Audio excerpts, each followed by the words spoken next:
ادخلوها بسلام آمنین۔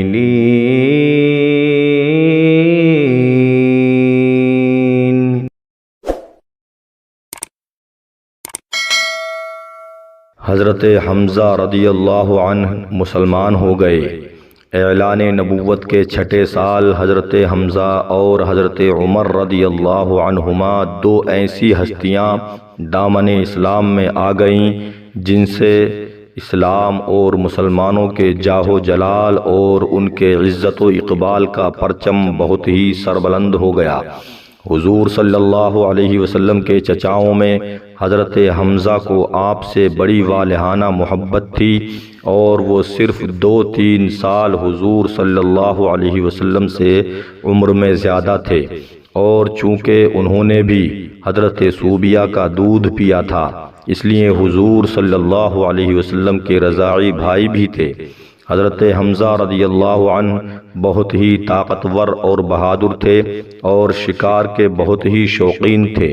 روزانہ صبح سویرے تیر کمان لے کر گھر سے نکل جاتے اور شام کو شکار سے واپس لوٹ کر حرم میں جاتے، خانہ کعبہ کا طواف کرتے اور قریش کے سرداروں کی مجلس میں کچھ دیر بیٹھا کرتے تھے۔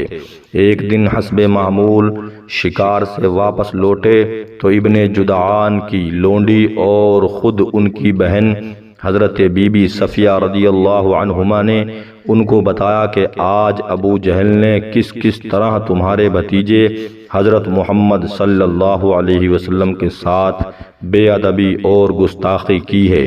یہ سن کر مارے غصے کے حضرت حمزہ رضی اللہ تعالی عنہ کا خون کھولنے لگا۔ ایک دم تیر کمان لیے ہوئے مسجد حرام میں پہنچ گئے اور اپنی کمان سے ابو جہل کے سر پر اس زور سے مارا کہ اس کا سر پھٹ گیا، اور کہا کہ تو میرے بھتیجے کو گالیاں دیتا ہے، تجھے خبر نہیں کہ میں بھی اسی کے دین پر ہوں۔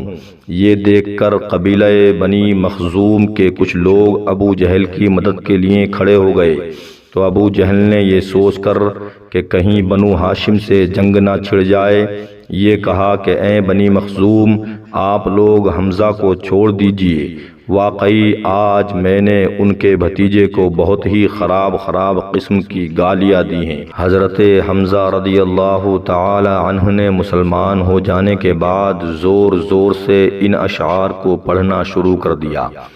حمدت اللہ حین ہدا فوادی الی الاسلام والدین الحنیفی۔ میں اللہ تعالیٰ کی حمد کرتا ہوں جس وقت کہ اس نے میرے دل کو اسلام اور دین حنیف کی طرف ہدایت دی۔ اذا تلیت رسائلہ علینا تحدر دمع ذی اللب الحصیفی۔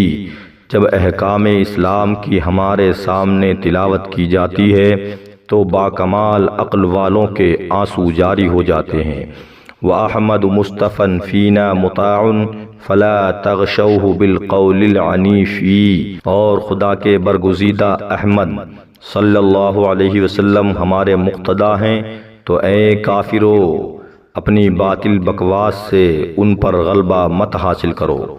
فَلَا وَاللَّهِ نُسْلِمُهُ لِقَوْمٍ وَلَمَّا نَقْصِ فِيهِمْ بِالسُّيُوفِ۔